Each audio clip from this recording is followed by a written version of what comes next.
Is space automatically the best place to put an AI data center? Not necessarily, but if you're Elon or Jeff Bezos, yes, maybe.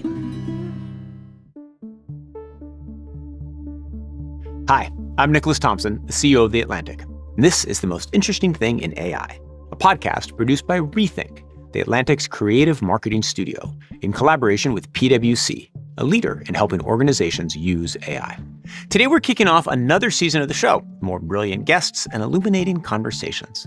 One of my favorite parts of the show is getting in a room with the guests, talking to them face to face. And I wanted to bring more of that experience to you. So we've added video to this podcast. If you'd like to watch this conversation, it's up on YouTube.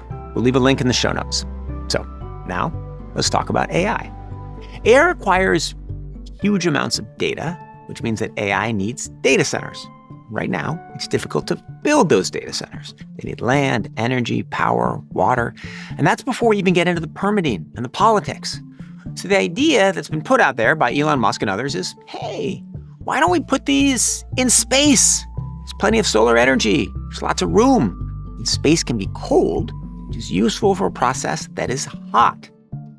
But this does get a bit complicated, which we'll get into. So my guest today wants to build those space-based data centers and much more. Her name is Ariel Ekblaw, and she describes herself as a space architect. She's the CEO of the Aurelia Institute and the founder of Rendezvous Robotics. Ariel and I talked about those data centers, how realistic that idea is. We also talked about humanity's future in space. Where would we live? Will we all have an AI companion? And what would happen to Earth? I was surprised by what she told me, so here's our conversation. I hope you enjoy it. Ariel Ekblaw, welcome to The Most Interesting Thing in AI. Thank you so much for having me. Great to be here. I'm delighted that I get the chance to talk with you today. I want to go back to when I first met you, and we were at a conference. I think you were drinking a glass of wine. I said, hello, my name is Nick. And I asked you what you did for a living. Mm-hmm. And you said, I'm a space architect. And it's just not the normal answer that one gets.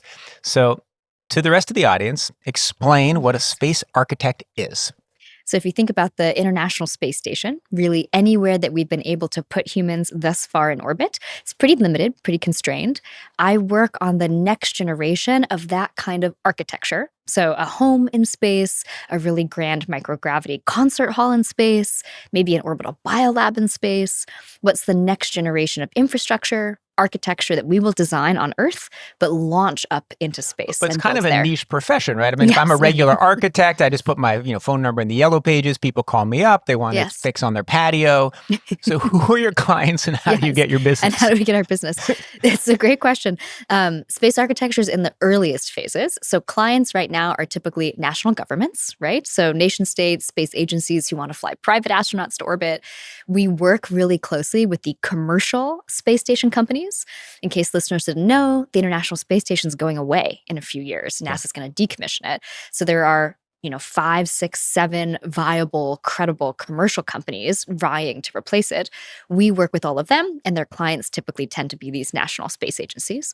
In the next 5 years, we think their anchor client will be biotech, because there's just amazing things you can do with biology when it's floating that you can't do here on the ground. And do you think that you will be working with individual bio companies like, Novartis come to you and say, hey, we would like a research lab in space? Or do you think there'll be one research lab in space and Novartis and other companies will use it? It'll start as a shared platform. Really amazing companies like Voyager, Starlab have this idea, right? To have a shared multi-use communal lab space where people will pay to get access. But I think we'll start to see them proliferate, which of course is what we're hoping for as space architects, that we'll have more clients, more buildings to build, and that eventually we'll see an industrialization of low Earth orbit. I like to get people to think about it like an emerging market. Space is not a sector that may or may not be relevant to your business. Space is a domain, especially low Earth orbit is this little cocoon right around Earth. And it is an emerging market where hospitality, industry, science, entertainment, Hollywood will all have an opportunity to be part of that future. And so that's what we're building the infrastructure for. I will not have a lack of questions to ask you here, Ariel, but let's stick with your career for a minute. So did you get into this because you loved space or because you loved architecture? Were you like a mountain architect? Or were you... Yes. I got into it because I love space. Yeah. My parents are both pilots. My dad was an A-10 fighter pilot. My mom was one of the first women to ever fly for the United States Air Force. And I was steeped in science Did they fiction meet in as a a child. dogfight, or did they meet like in Yes, great question. Yeah, one was Russian, one was no, both U.S. They met in pilot training right out of Top Gun. So have you ever seen Kelly McGillis? We joke my mom is blonde, beautiful California babe, looks a lot like Kelly McGillis. My dad looks nothing like Tom Cruise. Yeah. So the comparison stops there. But yeah, they met in pilot training, and then I was steeped in science fiction as a kid. Read tons of the 1960s, 1970s classic sci-fi, and had this dream of making science fiction structures like a ring world into a reality. Yeah. And now fast forward, we had this interregnum after Apollo where space spending dropped precipitously because the Cold War was over. Now we have this opportunity to have an economy, actually commercial uses of low Earth orbit, like biotech, Hollywood, industrial manufacturing for fiber optic cable, maybe for semiconductors in a higher quality way than you can make them on the ground. And so we're at this incredible inflection point where the science fiction ideas that I grew up on could actually be built.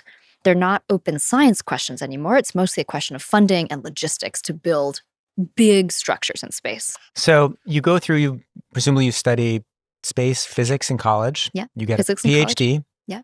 Okay. And then you move into this field. What are you doing today? Has somebody called you up and said, Yes. I want to build a lab? Today, actually, what we're working on is figuring out a robotic strategy for one of the first structures that we're going to build. My PhD research was on self-assembling robotics for really big scale things. Basically, picture Legos in orbit, massive Legos with magnets, or if you have kids these days and have played with Magna-Tiles, that's the idea behind this decentralized robotic swarm of pieces that come together and click, click, click, click into place to ultimately build something way bigger than your biggest rocket. So today, we're actually doing a bunch of testing because we're getting ready to do a NASA demonstration on board the International Space Station this summer. So we're doing a bunch of testing of the self-assembly protocol, how the tiles will come together to form, in this case, a really big buckyball, glorified soccer ball.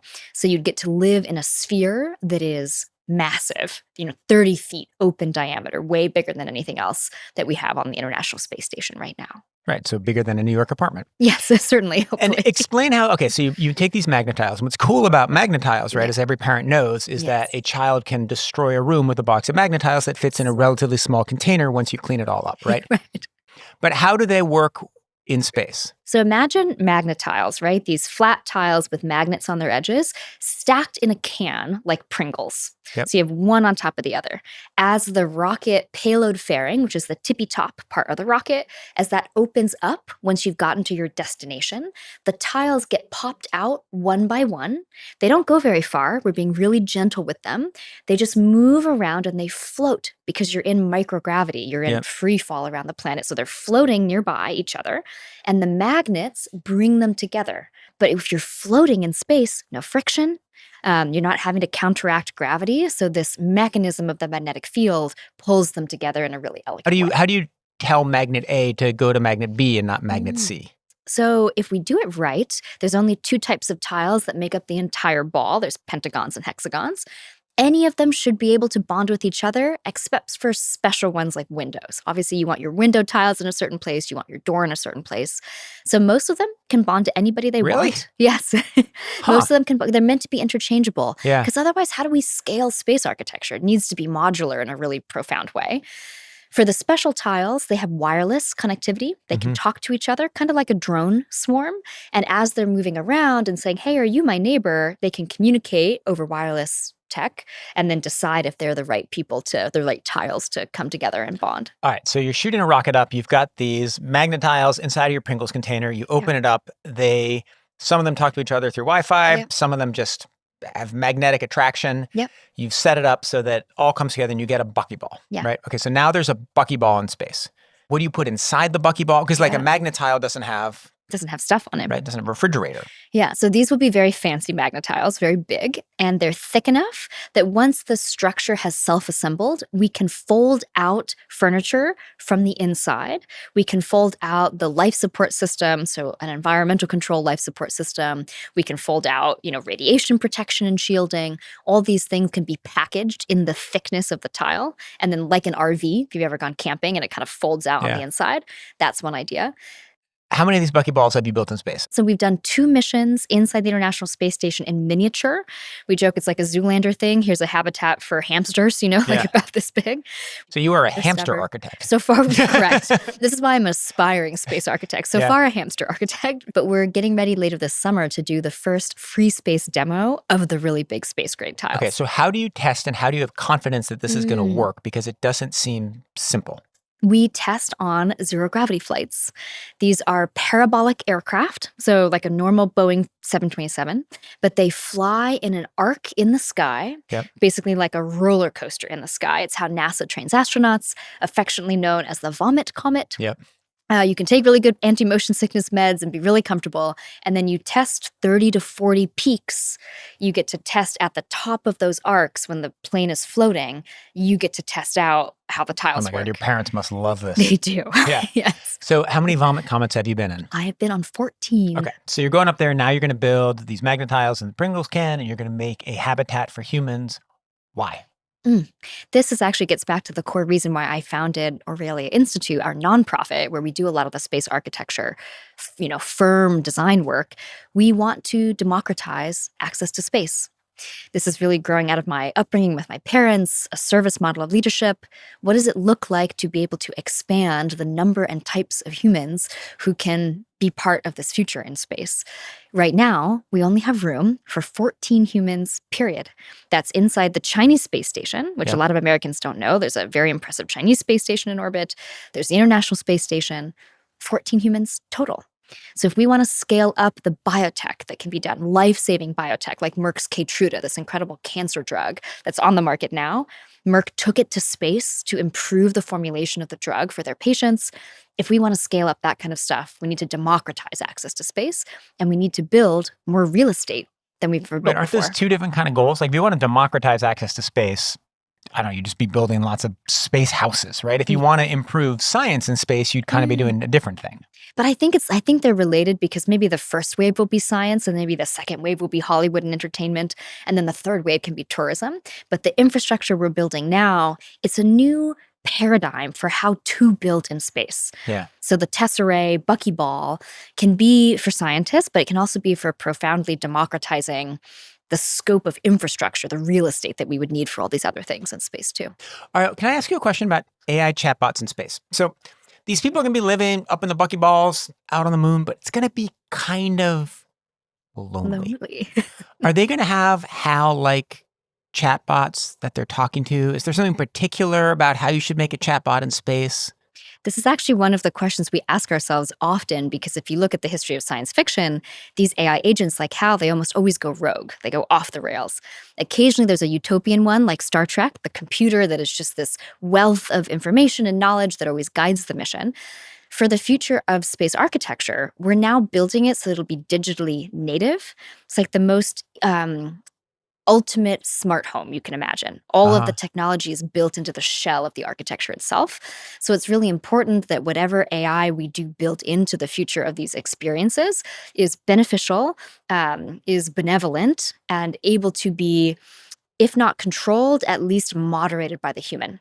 So we think about human-in-the-loop technologies in what we would say is like in collaboration or in symbiosis with AI. Right. So what model are you building into the wall of the homes you have? Yes. Great question. We have not yet picked a current frontier model. What we're trying to do is be agnostic. We'll be able to play it forward with hopefully multiple models that we could update. I can't say that we're picking one particular company, but we're trying to make sure that certainly this pattern of LLMs and how LLM models have evolved over the last couple of years, that we would be able to upgrade the habitat as the approach for AI gets upgraded. The pace has just been insane. All right, so you probably want an open source AI model, so you should probably go with DeepSeek or Qwen, which seems a little weird given the U.S.-China space race. Space race, yes. It probably will not be an open source AI model. One of the important things about space is a lot of the technology of the International Space Station is actually kept very private because you don't want to enable hackers. Now, there's an argument that you could say, open source is sometimes the safest way because everybody can look at it and make sure that it stays safe, but there will always be some ITAR export control aspects of design for digital systems integrating AI into the future.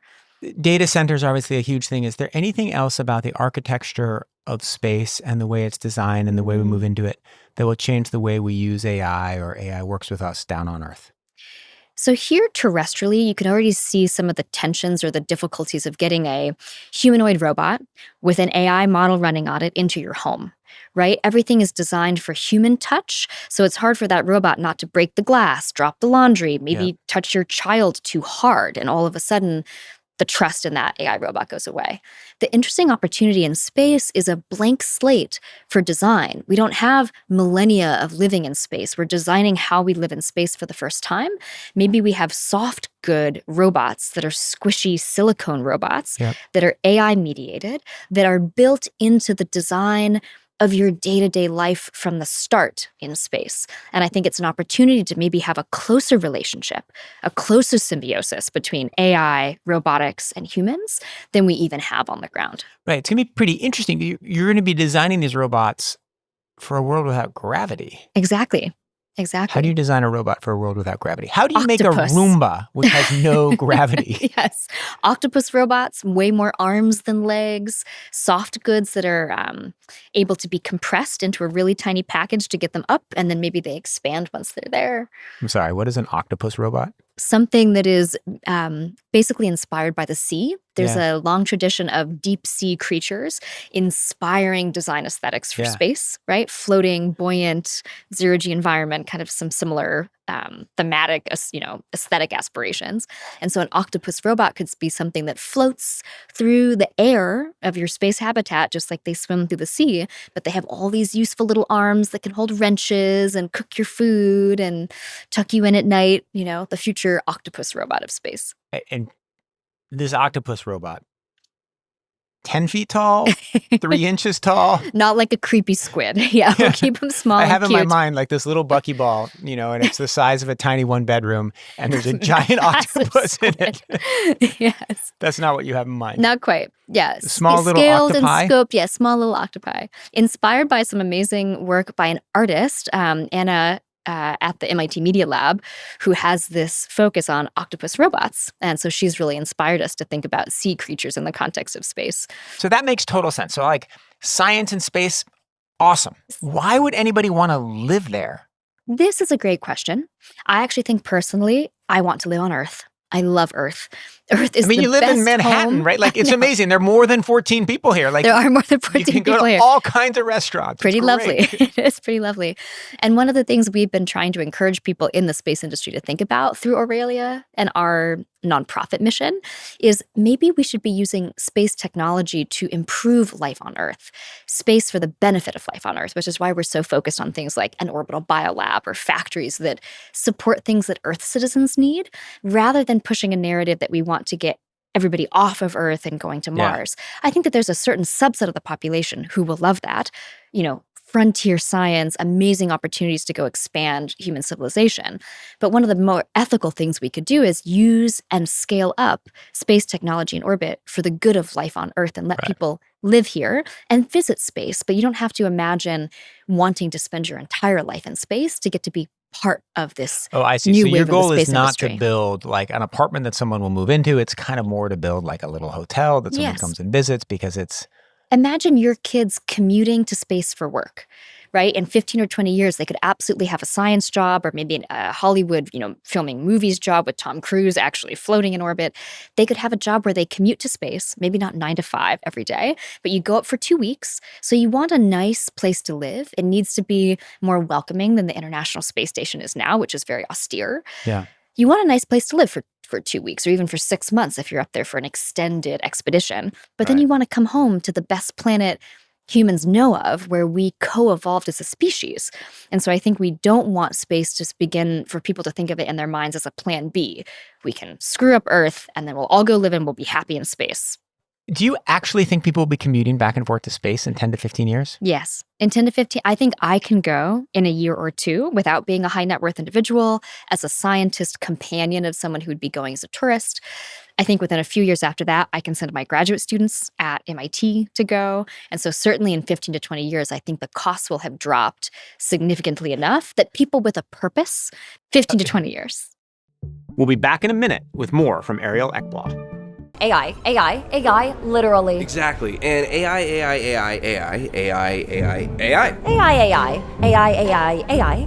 Got it? Everyone has an opinion on AI, but are any of them right for your enterprise? AI. Cut through the AI noise with AI solutions from PwC, so you can solve the business problems that matter most. PwC. It's really hard to send people to space. Like, Yes. people are heavy, Yes, right? Like, we are it's like heavy. And we're fragile and heavy. we've kind of not been sending people to space for the last few decades. You really think we're going to start Scale doing up. it soon? For two reasons. One is the cost to get to space, to reduce that burden of how expensive the heaviness is, the mass is. Yeah. The cost to get to space has dropped dramatically. So in the last 15 Because of years, SpaceX because and of privatization. SpaceX, reusable rockets, it's now anticipated to be below $200 a kilogram to get cargo to space soon with Starship. That's like FedEx. Yeah. If you can ship cargo around the world, you can ship space material to space, which is a profound change in the industry that's going to democratize access to space in a really big way. The other thing is that for humans to actually be able to be robust and thrive, not just survive in space, we're going to need artificial gravity. This is not a light switch. You can't just turn gravity on and off. This is a system where you spin a habitat. And if it's big enough and you spin it slowly enough to not make the people inside sick, you don't want it to feel like a carnival ride, you can get centripetal force at the edges, and you get the apparent feeling of having gravity back. So we see this in science fiction, 2001 Space Odyssey. This is the way that humans will spend more extended amounts of time in orbit. It won't just be in a floating buckyball. It'll be in a ring or a buckyball. So that's how I can set up spins. my treadmill so I can stay in shape when I'm in so you space. can stay in space. Right. You can do your elaborate runs. Right. Through the, Looking at the Yes. beautiful view of Earth Of from Earth. way Yes. above. Okay, let's talk about data centers in space, since that's one of the hottest topics in space exploration right now, and quite controversial because some people think it's utter and complete nonsense, the dumbest idea they've ever heard. Other folks say it's going to happen imminently. Yeah. Explain why one would want to put a data center in space, and then we'll go through some of the science. Yeah, it's a really interesting trade-off. I think there are good reasons for it and reasons that it's quite difficult. The reason you'd want to is we're facing an energy supply issue on Earth, right? For the growth of these hyperscalers, for AI data centers. They're reporting at least that they're facing challenges getting permitting on Earth. So you could go to space to have an alternative location to site your AI data center, the main advantage of which being that you get raw, unfiltered sunlight. So way more efficient Because power there's not an source. atmosphere Exactly. blocking the sun. It just sort of directly hits your solar Exactly. panels. Directly hits your solar panels, doesn't have to go through the clouds. It's not attenuated by the time it gets to the surface of the Earth. So very efficient, unadulterated source of power. That is the main advantage.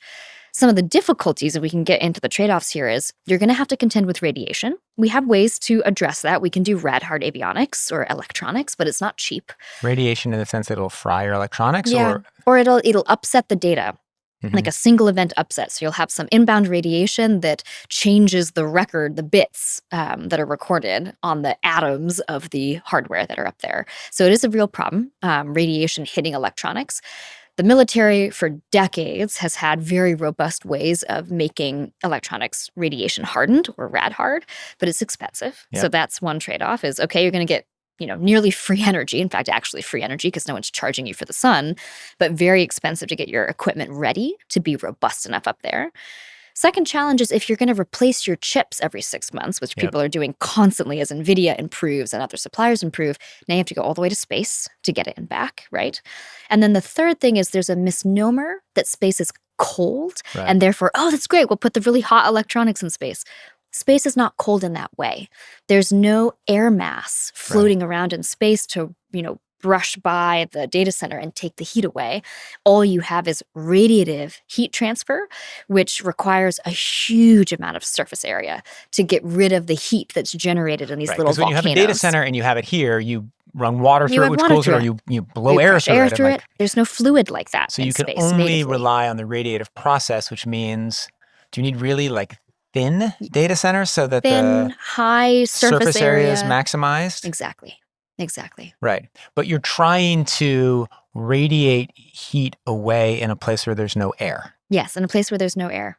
So basically just out into the vacuum of space, and that is a real challenge. So these are the examples of why it's not like it's some intuitive, amazing unlock to just put AI data centers in space. All right, so you have to get a rocket. Yes. Right? Rockets are getting cheaper. Yeah. Great. You have to fire up a whole bunch of solar panels, Yep. right? Which you then have to assemble that are much larger than your data center. Yep. Then you have to build your data center, which are really hard to maintain, and they cause all Yes. kinds of problems, and there are pollution problems, and they have to be super clean. And you have to somehow build a data center Yep. with a bunch of chips Yep. that have to survive all of this radiation Radiation. and the space debris. You have to get up there and you have to assemble. It's not easy to build a data Right. center in Texas, Correct. but we're now going to be building them up in orbit. And then, so now we've built the data center. We then have to cool it through radiative cooling, Yep. right? Yep.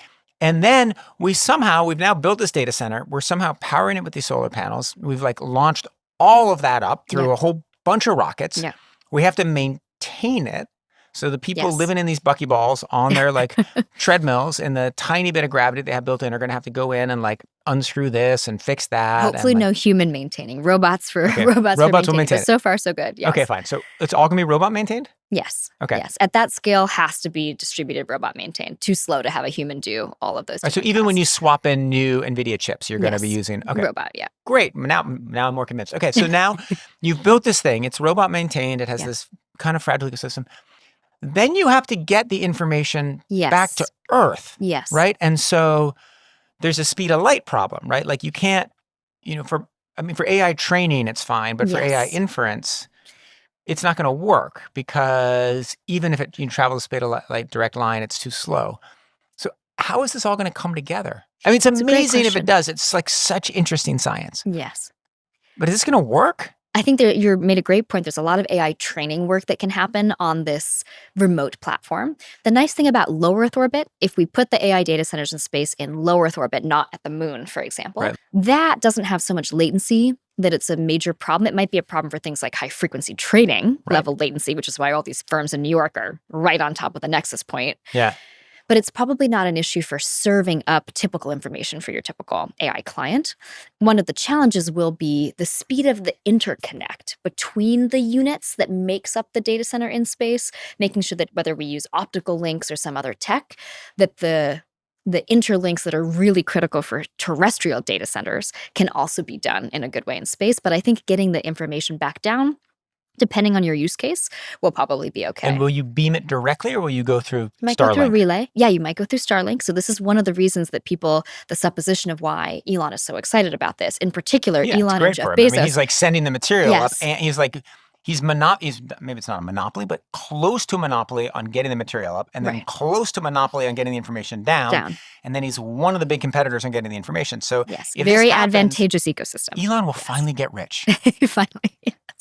So this is one of the things that has been reflected on in the space industry is space automatically the best place to put an AI data center? Not necessarily, but if you're Elon or Jeff Bezos, yes, maybe, because they have other aspects of their ecosystem that would benefit from this kind of mass being taken to orbit. And to their credit, they are also trying to advance humanity's capability to build really big stuff in space. So someday we will learn how to do this. Whether we do it for AI data centers or something else, I think is still an open question. But I should say the other profound benefit to doing it in space, even with all of the technical challenges that we just talked about, you get the free energy, but you also remove all of the carbon footprint and the heat generation for this AI work. You get it off of Earth. Oh, that's So this is a interesting. long-term idea in science fiction is off-worlding.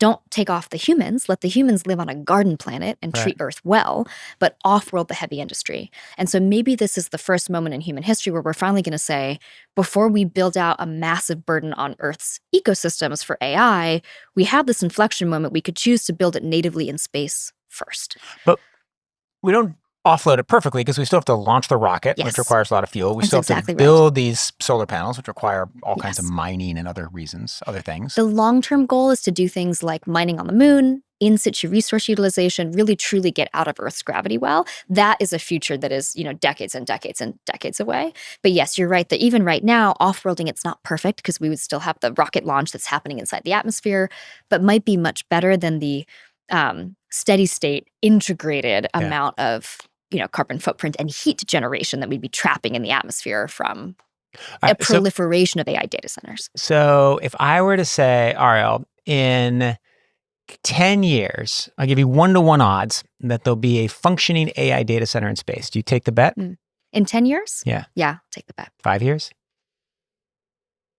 7 years? 7 years. Wow, so you actually think these things are going to be up in space in 7 years? The reason I do is because we're also investing in space-based solar power, which is capture this really raw, amazing, unfiltered energy, beam it down to Earth, even at night, not in a laser. I can already see that it's going, but in a flashlight, basically like a gentle beam of sunlight that is able to be concentrated on an existing solar panel array. There's an amazing company, Overview Energy, that's doing this. This is a wonderful example of similar technology goals, different end application, which is to get green energy to Earth even at night. So you solve the intermittency problem. You're taking energy from the sun and you're beaming it down at night while the solar panels are inactive. Yes, because this area of space development is getting a lot of investment from Silicon Valley at the same time that AI data centers are also being talked about. This is just one of those moments where the zeitgeist is, as a civilization, we are learning how to do this kind of industrialized work in LEO. So I think in 7 years, some combination of data centers plus space-based solar power will see This may be a dumb early question, Ariel, prototypes. but if you're up here, you have a whole bunch of solar panels, you have this huge amount of energy, you beam it down to Earth. Yes. And then Ariel's mom and dad fly an airplane through the beam. Does it incinerate your parents' airplane? It doesn't have to. It depends on the type of the beam. If you do it right, it does not, because one of the safest ways to get this actually regulated as opposed to immediately shut down is to have the beam be gentle enough that a kid can run through it. A bird can fly through it, an airplane can fly through it. That is closer to the type of beam that Overview Energy is trying to do. It's IR, basically. The science fiction canonical way to do this is with microwave energy because it's more efficient. It doesn't get attenuated by the clouds. It pierces straight through. But guess what else? It pierces straight through everything else. Right. So I think although there is a technical reason to pick microwaves because it's more efficient, realistically, who is going to want that in their backyard anytime soon? So we're going to see space-based solar power first that is a gentler beam. You'll have some efficiency loss through the atmosphere, but it's a much more safe and welcoming way to get clean energy to the surface. I feel like the trade-off between a slight efficiency loss and not incinerating all of our children is good. So yes, I'm glad you're we're aligned there. We're glad we're aligned on that. Okay, life on Mars. Do you think that's going to happen in your lifetime? I think it will happen in my lifetime. I think it'll be more like McMurdo, which is a outpost on Antarctica right now, right? People don't really lead their entire lives on McMurdo, but they might go for an expedition and come home. I think that we'll see boots on Mars. We'll see human life on Mars in my lifetime, but it'll be science sorties. What about in my lifetime? You're like, yes, yes, in our mutual lifetime. I think maybe in late 2030s, 2040s. Okay. Maybe faster if Starship is really successful. And will you be able to get back? Yes. I don't think that NASA or at least credible US-based companies are going to float one-way missions. But one-way missions would be much easier. I mean, it's hard to launch back from Mars. Yes. It is. And that's one of the open technical challenges is how do we get another rocket to Mars so that when you're ready to go home, it can take you back or it can actually launch the really heavy, fragile humans back. I just don't see us being willing as a country to send a sanctioned mission without being able to bring the humans home. I think that'll be a really key part of the success of the mission. Okay. Although there are wild folks who would say yes to a one-way trip to Mars for sure. There are people who would sign up. And if you're 75 years old, right? Like, yeah. Could be an amazing it's a way different to thing, right, than if you're, experience. in your 30s. Do you believe that extraterrestrial life exists? I do. Okay. I have no data to support that Yeah. belief. It is a belief. It's like a faith thing. But it always struck me as a scientist that Earth is a tiny part of a really, really vast expanse of the universe. Would be unusual for the conditions that happened here to allow life to begin to have happened nowhere else Yeah. in the vastness of the universe. So yes. Do you want to find it? Yes, I think it'd be amazing to find it. I do think there's a certain humility to have. All of the alien movies we've ever seen from Hollywood, right? First Contact's not so great of a moment for humanity, but I do think it'd be a really profound thing. We might have a chance again in our lifetime. NASA's now doing these new missions to Europa, which is a liquid subsurface sea in our solar system. I think it's one of the moons of Jupiter. Could be a really interesting candidate for microbial life. Okay, so a long time ago, when I was a kid, I remember that we sent these things out into space to represent what humankind was, right? And yes, we put, the I remember, Voyager records. It's like they put like Glenn Gould's music, right? What should we send now? Should we send an artificial intelligence system? Like, what should we send like a little USB thing where you can use ChatGPT? Like, what should we send out in the world to represent humanity? Oh, I love this question. We could send an entire human genome. That's not something that existed in the 70s. We've just recently, in the last decade and a half, been able to really do that. What is the pattern of our life? I think would be interesting to send out. Something around computation, yes, and AI, but how do you represent? It's an interesting question. How do you represent an AI for another different intelligence? Right. Very timely that we would put that on a Voyager golden record and say, here we are. We have two different types of intelligences on this planet now, human and artificial of our own creation. Okay, last question. If you had unlimited funding and you could support anything in AI or tech, what would it be? Unlimited funding and anything in AI Anything. or tech, not even just space. Yep. Ooh, can I have two? Sure. A ring world. I think we should build a ring world. So a really large scale ring that is the entire diameter of Earth, actually much bigger than the diameter. Yeah. It rings Earth. And in structures like this, coming straight out of science fiction, you could scale up everything we've just been talking about to do for life in space.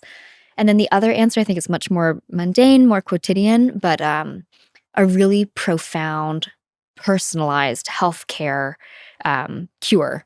So I think we're on the cusp, right, for cancer, for immunotherapies, all these different things for life on Earth, of being able to do healthcare that is completely tailored to your own body, not just longevity, but healthcare. Truly unlimited budget. I think there's fewer things we could do to be better serving humanity than to focus on that level of personalized healthcare. Let's go back to the ring world. All right. Yes, slightly more on topic, on brand. No, I'm all in favor of personal healthcare, and but I suspect if I were to interview 100 people, I might get a couple others who talk about personal healthcare. You might be the only one who says a ring world, so we're going to stay here for a minute, Ariel. What is a ring world? Like, really explain the steps to get there and why we want it. Yes. So imagine a big wing, like a ring, like a wedding ring, that is in orbit around the Earth. So it's almost like you could picture the equator of Earth, and you could picture a big ring, expansive, out from there. What that allows you to do is, from all of these different vantage points, you could have space launches that are leaving multiple different countries all around Earth and going up to their part of the ring and coming back. Maybe unlocks the space travel for the rest of the solar system. Right. It's a way to get resources up and back. It's a way to get science up and back. But it's really a way to connect the entire surface of the Earth, not just Cape Canaveral and California, Vandenberg.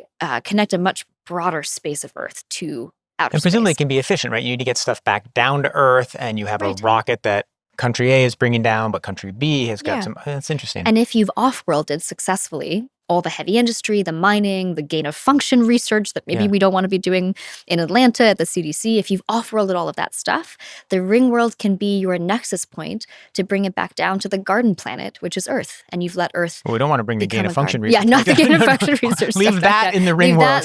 Only the data from that goes back down, or even beyond the ring world. Right. But it basically becomes this amazing gateway between an Eden, a garden planet, and the rest of the solar system. Amazing. All right, Ariel Ekblaw, thank you so much for joining the most interesting thing in AI. Thank you. It's not every day that you get to speak with a space architect. So I'm really excited to see what Ariel builds. And who knows? I'd love to go up there one time and maybe spend some time in one of those buckyballs. And honestly, I still wonder about these data centers. Are they going to work? What do you think? Let us know in the comments and be sure to subscribe to this channel for more. Thanks for watching.